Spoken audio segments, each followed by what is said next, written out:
Yo les bros, bienvenue sur Spatule Bro, je suis le chef et on se retrouve aujourd'hui pour la petite review hebdomadaire de la série Ahsoka, la nouvelle série Star Wars Disney+. On parle de l'épisode 5. Je m'excuse par avance si vous entendez des bruits, il y a des travaux dans l'immeuble. Ils font du bruit ces bâtards, mais bon, faut bien que je tourne, donc je tourne quand même. Alors un épisode 5, très attendu de la part des fans, avec le retour en fantôme, a priori, d'Anakin Skywalker. Bon, alors j'ai apprécié l'épisode, mais il m'a pas procuré des émotions de fou. Et pourtant, je pensais que j'en aurais, tu vois, parce que moi, Clone Wars, je connais un peu quand même. Donc de voir Ahsoka Tano en flashback, jeune, pendant la guerre des clones, avec Anakin, avec le costume de la guerre des clones et tout, je m'attendais à être comme un fou. Et en fait, j'ai fait, oh, sympa. Je sais pas, je crois que je dois être aigri avec Star Wars, hein. Je crois qu'ils ont brisé quelque chose. J'étais un fanboy de Star Wars avant. Bon, j'étais pas un fan giga hardcore, je connaissais tout l'univers étendu et tout, mais quand même, je kiffais de voir du Star Wars. Et là, je sais pas, c'était sympa, l'épisode était bien, mais j'ai pas été comme un fou. Et j'ai l'impression que j'étais censé être comme un fou. J'étais pas en phase avec la hype au moment de l'épisode. Et pourtant, je sentais hein, qu'ils ont fait des plans et tout, en pur fanservice et tout. Il y a des plans, genre quand Anakin il se transforme en Vador le temps d'une frame et tout. Je sens que le plan était fait pour que les fans y fassent oh le truc de fou. Et j'ai cru voir sur les réseaux que c'était un truc de fou. Mais moi, devant l'épisode, j'ai fait ouais, ok, sympa l'idée, c'est tout. Ça m'a pas fait vibrer plus que ça. Et je me sens triste de ne pas avoir vibré. Je sais pas pourquoi. Est-ce que c'est parce que, en dehors du fanservice, bah, il n'y avait pas grand chose à retirer de l'épisode ou parce que simplement Disney a tellement fait du caca avec Star Wars que ça a brisé ça m'a brisé la passion de Star Wars. Je sais pas qu'est-ce qui s'est passé, mais malgré tout ça, je sens je me sens mitigé, je me sens tiraillé, un peu comme Ahsoka qui semble être tiraillé entre je sais pas quoi et je sais pas quoi en fait. C'est ça le problème, c'est que le flashback d'Ahsoka, il parlait de quoi en fait? J'ai pas compris. Alors peut-être que je suis passé à côté, peut-être que je suis un mongolien, peut-être que ça me passe à côté, mais j'ai pas compris c'était quoi le sujet du flashback en fait. Alors j'ai compris l'occasion de faire un peu de fan service. Tiens, vas-y, on va te mettre la première. Tu te souviens de la première mission d'Ahsoka avec Anakin? Ah ouais, je m'en souviens et tout. Eh, tu te souviens du siège de Mandalore? Regarde, c'est le même outfit qu'elle porte et tout. Ouais, j'ai dit outfit comme un fils de pute, c'est la même tenue qu'elle porte. Waouh, clin d'œil. Waouh, Anakin qui sort son sabre rouge, qui a les yeux de Sith. Waouh, qui se bat comme avant. Ça fait plaisir par contre. Là où j'ai eu un petit moment d'excitation, c'est quand j'ai vu le combat entre Anakin et Ahsoka qui pour le coup était un vrai combat de Clone Wars. Alors voilà, là il y avait du level, il y avait du skills. Bon, ça volait pas partout comme dans le dessin animé, mais au moins il y avait du skills. Ça me faisait penser au combat dans La Revanche des Sith et l'Attaque des Clones où les combats étaient incroyables. Il y en a qui aiment pas les combats de la prélogie. Moi j'adore parce que tu sens que vraiment les mecs c'est des ninjas de l'espace. Limite ils font des katones, on est dans Naruto en fait. Moi je kiffe moi les combats comme ça, j'ai trouvé ça super impressionnant. Alors oui, il y en a qui me disaient dans les commentaires, oui mais d'un point de vue martial, ça n'a aucun sens, ils sont plein d'ouverture, machin. Je m'en bats les steaks. Moi je veux qu'ils fassent des trucs que je me sens pas capable de faire. Je suis désolé encore une fois, The Last Jedi, Kylo Ren, je le prends, je suis désolé, je le prends. Sur un coup de chance peut-être, mais je le prends, tu vois. Il me fait pas peur avec son sabre de merde, il me fait plus peur avec sa longue tête qu'avec son sabre, en vrai de vrai. Bref, je suis parti à mon couille, je vais rire tout seul. Bref, donc le combat était cool, la chorégraphie était cool, franchement j'ai kiffé. Mais les flashbacks en soi, j'ai pas compris ce qu'ils voulaient me raconter avec. Alors j'ai bien compris le délire, il y a un délire Gandalf. Il y a un délire Gandalf. Gandalf, quand il tombe dans la Moria, c'est la Moria, hein, quand il tombe dans la Moria avec le Balrog, voilà, il passe à travers le feu et l'eau, machin, il défait son ennemi, puis après il va au paradis, il revient, c'est Gandalf le Blanc, parce qu'il n'avait pas fini sa mission. Là, c'est un peu pareil. Ahsoka, elle se fait poutrer par un random, parce que le Bailan Skull, je sais pas quoi, là, il est stylé, le gars est beau gosse, le gars a un charisme de fou, mais bon, c'était pas non plus un grand Jedi. Ça aurait été un grand Jedi, on l'aurait vu avant. Bref, le gars, c'est un random, elle tombe dans l'eau. Bon, on sait même pas qu'elle est tombée dans l'eau, on la voit tomber genre, ah, c'est tout. Donc, du coup, bah, elle a été un petit peu blessée par le sabre laser, je crois, à un moment donné. Donc, elle passe à travers le feu et l'eau. Donc, elle a introspection dans l'au-delà. Bon, ils ont pas expliqué ce que c'était l'endroit où elle était. Alors, a priori, c'est le monde entre les mondes.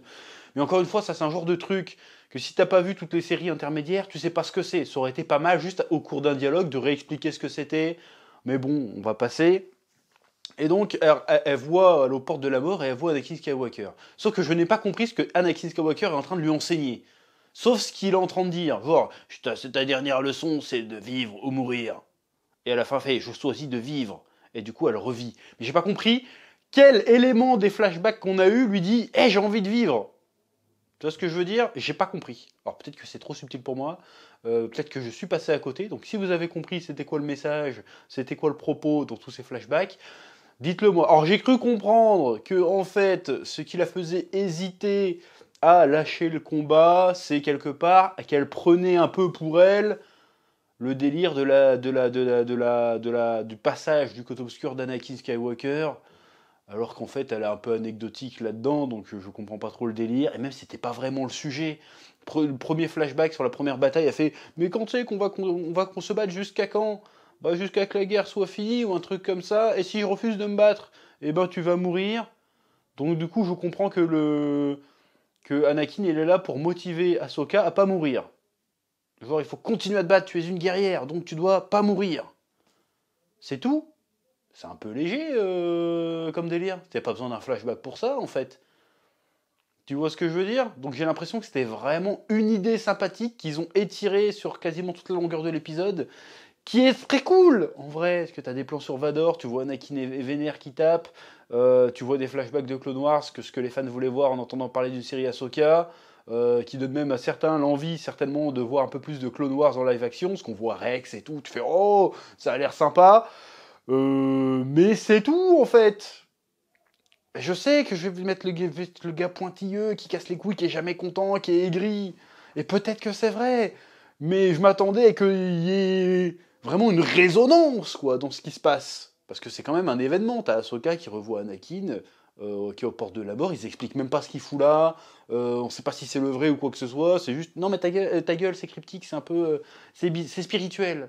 Pareil, t'as le gamin, le Jacen, qui ressent le combat dans la force quand même, qui oh ils sont en train de faire un combat de sabre laser, donc ça se passe vraiment quelque part en fait, donc c'est pas un truc, c'est pas dans la tête d'Ahsoka que ça se passe vraiment quelque part ce truc là, vu qu'il entend les combats de sabre laser, ou alors il entend juste l'esprit d'Ahsoka en fait, on sait pas, et comme par hasard, on a compris, c'est le gosse d'un Jedi, sa mère aussi elle entend les combats de sabre laser, va falloir m'expliquer là, sucer un Jedi ça te donne la force, c'est quoi cette histoire?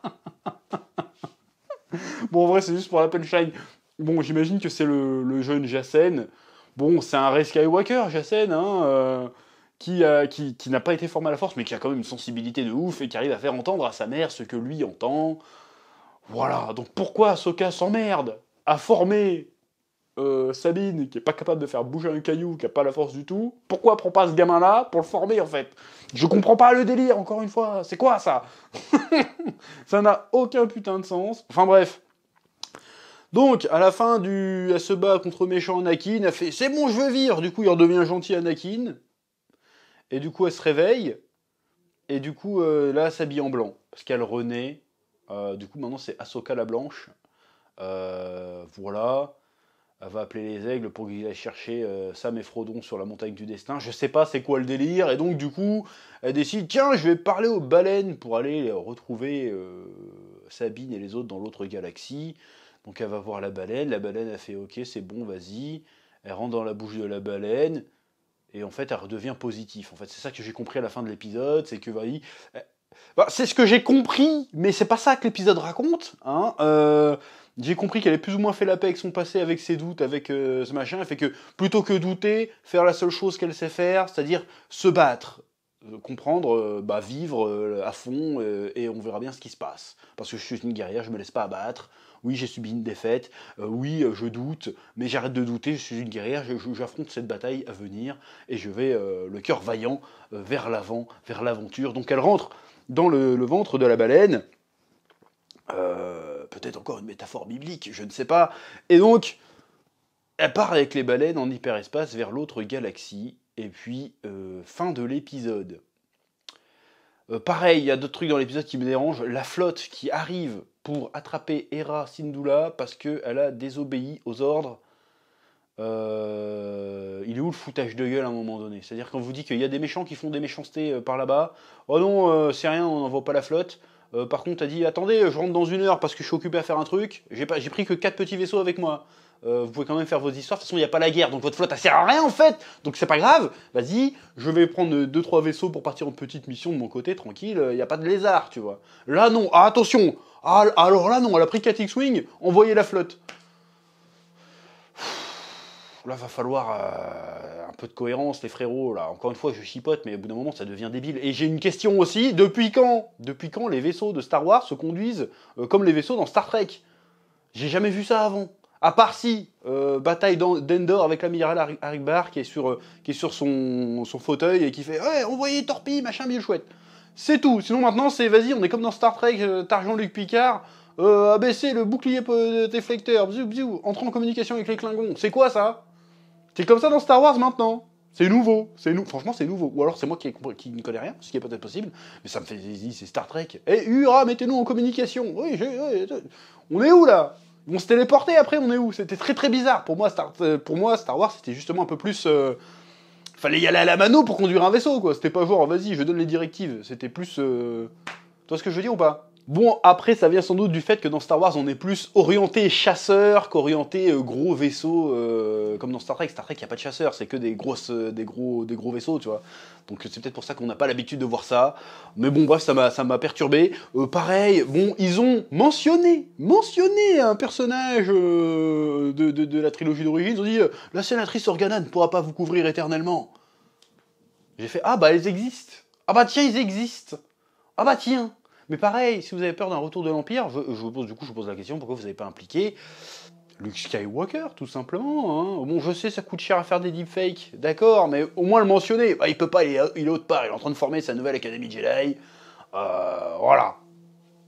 Juste au moins mentionner, qu'on sache que ça se passe dans le même univers, que tout ça ait du sens, tu vois. Parce que là, c'est un peu bizarre quand même, tout ça. Bon, bref, on a l'épisode 5, il reste 3 épisodes, toujours pas vu un poil de cul de Thrawn. On n'a pas à peine vu Ezra aussi. Bon, on va voir ce que tout ça va donner maintenant que Ahsoka la Blanche est partie vers une nouvelle galaxie. D'ailleurs, très très curieux de voir à quoi va ressembler cette fameuse nouvelle galaxie. Parce que, à ce que sache, on l'a jamais vu. Alors peut-être dans une autre série, mais je l'ai pas vu. Mais voilà. Autre chose aussi que j'ai constaté. Je me suis fait la réflexion de pourquoi les séries Star Wars, elles marchaient pas aussi bien que ça. Alors peut-être qu'elles ont du public, hein, je parle en termes de série pure, je trouve qu'elles marchent pas super bien. Et je me suis rendu compte que c'est parce qu'elles sont un peu racontées comme des dessins animés. Je t'explique. Parce que dans les séries live-action habituelles américaines, genre Game of Thrones, on va prendre, vas-y. Dans Game of Thrones, les épisodes sont pas linéaires. C'est-à-dire que tu suis pas qu'une seule intrigue par épisode. C'est très rare dans Game of Thrones que tu suives une seule intrigue par épisode. Tu as toujours plusieurs intrigues en parallèle. Du coup, ton épisode, il a beau faire 1 heure, et ben il est rythmé quand même. Parce que des fois, il y a des choses à raconter sur certains personnages qui prennent pas tout l'épisode. Donc, on rajoute plusieurs intrigues en parallèle pour éventuellement les faire se rejoindre par moment, pour que le récit soit rythmé, qu'il y ait quelque chose à l'écran qui se passe, et qu'on se fasse pas chier, qu'on occupe bien 1 heure d'antenne, d'épisode, et que ça marche bien. Et ben dans les séries Star Wars, même si les épisodes font rarement 1 heure, et ben ils font pas ça. Ils suivent que une intrigue à la fois. Et en fait, des fois, dans l'intrigue que t'as, dans un épisode, bah t'as pas assez de trucs à raconter pour que ça fasse un épisode. Et du coup, ils font un effet Toei Animation. Hein, c'est exactement pour ça que des fois, il y a des épisodes de One Piece ou de Dragon Ball, ou même de Naruto, c'est pas Toei Animation, mais c'est pareil, qui sont chiants. C'est parce qu'ils doivent remplir un certain quota de minutes et que l'histoire qu'ils ont à montrer pendant ce quota de minutes n'est pas suffisante. Du coup, le rythme est super chiant et il y a des épisodes où il se passe vraiment pas grand-chose. Et ben, c'est pareil pour les séries Star Wars. Et la seule... à mon sens, série Star Wars qui était superbement cool à regarder et qui était réussie pour moi à ce niveau-là, c'était Andor. Parce que Andor, la série Andor, il y a plusieurs intrigues en parallèle à chaque épisode. Tu suis au moins 4-5 personnages qui vivent des aventures en parallèle à l'aventure principale. Et du coup, même quand l'aventure d'Andor dans l'épisode est pas forcément très longue, parce qu'il n'y a pas énormément de choses à raconter, dans le temps machin, bah, et ben t'as 4 ou 5 autres intrigues autour à suivre. Et tout, à un moment donné, se rejoint en fin de saison. En fait, c'est une série TV plus classique Andor finalement, et c'est peut-être pour ça qu'elle marche si bien. C'est dommage que personne ne l'ait regardé, parce que le personnage d'Andor, tout le monde s'en branle, et c'est compréhensible, mais la série est une vraie réussite là-dessus. On se fait pas trop chier devant Andor, parce qu'il peut-être le premier épisode qui est un peu long, mais tout le reste est vraiment très bien. Alors que dans les autres séries Star Wars, Mandalorian, c'est vraiment dessin animé, c'est-à-dire on suit une intrigue, début, fin, il n'y a rien en parallèle, que dalle, donc des fois l'intrigue, elle est nulle à chier, c'est genre, ah, il faut que j'aille chercher Grogu, il s'est fait enlever par des trolls. Ou comme l'épisode, je dis de la merde, j'invente un truc là, mais l'épisode où ils vont chercher le gamin mandalorien qui s'est fait choper par un ptérodactyle de l'espace. Bon, normalement, ça, c'est 5 minutes d'épisode. Bah là, ils l'ont tiré sur une demi-heure, 40 minutes, alors qu'en vrai, il n'y avait rien à raconter. Du coup, tu te fais chier. Voilà, c'est ça le problème. Obi-Wan, c'était pareil. Obi-Wan, c'était pareil. Et donc là, c'est un peu le même délire avec Ahsoka, en fait. C'est que t'as pas d'intrigue en parallèle. C'est une seule intrigue, et on suit le truc comme on a dans une série d'animation. Sauf qu'une série d'animation, c'est des épisodes de 20 minutes, c'est pas des épisodes de 40 minutes. Et donc du coup, bah, on a le temps de se faire chier, on le voit qui gagne du temps. Toute la scène où la Hera sort du vaisseau comme ça, avec son bras tendu pour dire « y a des méchants ?» Il y a des méchants. Non, c'est bon, il n'y a pas de méchants. C'est pas obligé de durer, autant de temps. Tu vois, les pauses entre les dialogues, quand le gamin il fait « je peux sortir du vaisseau ?» et qu'elle attend oui, tu peux sortir. Tu sens que c'est pour gagner du temps d'antenne. Enfin, du temps d'antenne, ça veut plus rien dire aujourd'hui, mais c'est pour gagner du watch time, pour parler un peu YouTube, un peu stat. C'est un peu dommage. Peut-être essayer de penser vos séries pas comme des dessins animés, mais pensez-les comme des vraies séries, et peut-être que ça passerait mieux. Même One Piece, qui est censé être l'adaptation d'une série animée, d'un manga, et ben ils ont rajouté des intrigues en parallèle à l'intrigue principale, justement, pour pallier à ce problème de manque de rythme et de trucs à suivre. Et ça marche plutôt bien.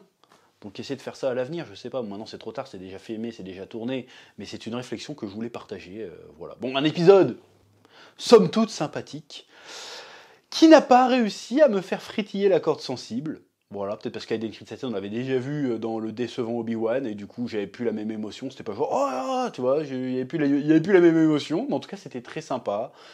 J'attends que ça décolle quand même un peu, parce que pour l'instant je trouve ça un peu... bon, c'est sympa, c'est regardable, mais c'est pas... Je suis pas addict, quoi, j'attends pas l'épisode, je subis. Ah, c'est Ahsoka aujourd'hui, bon bah on va faire la review, tu vois. C'est un peu dommage, mais j'aimerais bien me... Tu sais, c'est pas assez nul non plus pour rager, c'est juste... ouais, ça va. J'aimerais bien que ça soit un petit peu plus... faites-moi un peu vibrer, s'il vous plaît. Oui. Bref, c'est tout ce que j'avais à dire pour aujourd'hui. Comme d'habitude, je vous laisse le soin de mettre un petit pouce bleu, un petit commentaire, ne serait-ce que pour le référencement, ça fait plaisir. Je vous dis à très bientôt sur Spatule Bro pour de nouvelles vidéos. Oui.